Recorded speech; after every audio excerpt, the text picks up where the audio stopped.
विकास राजभर का नमस्कार। लंबे समय के बाद मुलाकात एक प्रेस वार्ता में हो रही है। तो आज जो इधर आप लोगों को बुलाया गया है,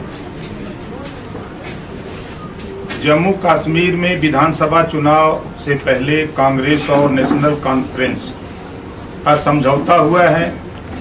नेशनल कॉन्फ्रेंस के मैनिफेस्टो के बिंदु और कांग्रेस नेताओं के बयान का अध्ययन करें तो पता चलता है कि कांग्रेस की मंशा जम्मू कश्मीर में SC, ST एवं वंचितों को मिल रहे आरक्षण को समाप्त करने की है।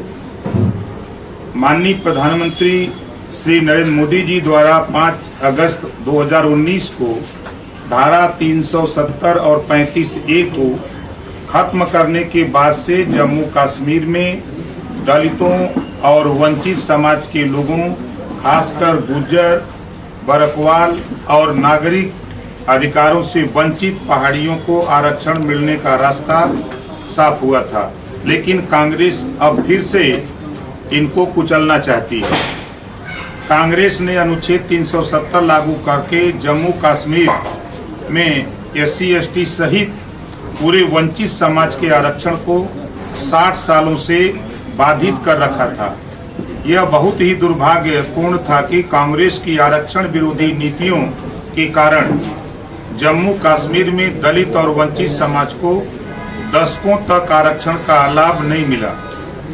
प्रधानमंत्री श्री नरेंद्र मोदी जी के सर्वस्पर्शी, समावेशी, सामाजिक न्याय और संविधान की भावना के अनुरूप सामाजिक न्याय को मजबूत करने वाली सरकार में जब जम्मू कश्मीर में SC, ST और वंचित समाज को आरक्षण मिल रहा है तो कांग्रेस और उनके सहयोगी नेशनल कांग्रेस इसका विरोध कर रहे हैं।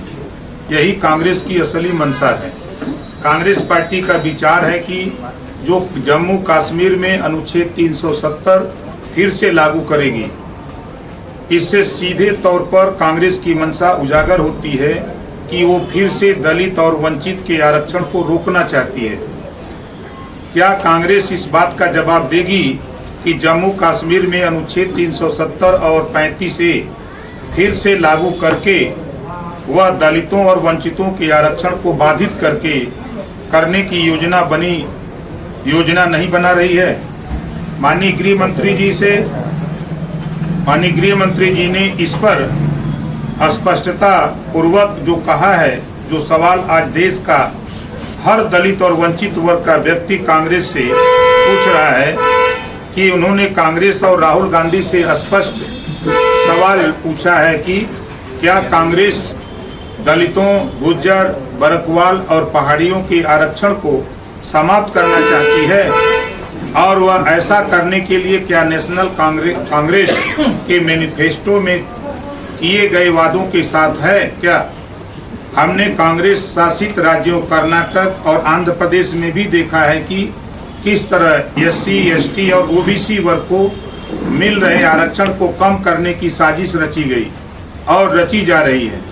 हमने कांग्रेस की एक और सहयोगी तृणमूल कांग्रेस द्वारा शासित पश्चिम बंगाल में भी देखा है कि किस तरह OBC के अधिकारों का हनन किया जा रहा है। कांग्रेस की मंशा शुरू से ही SC, ST और OBC को मिल रहे आरक्षण को खत्म करने की रही है। जामिया मिलिया इस्लामिया और अलीगढ़ मुस्लिम यूनिवर्सिटी में भी कांग्रेस ने SC, ST और OBC को आरक्षण नहीं मिलने दिया।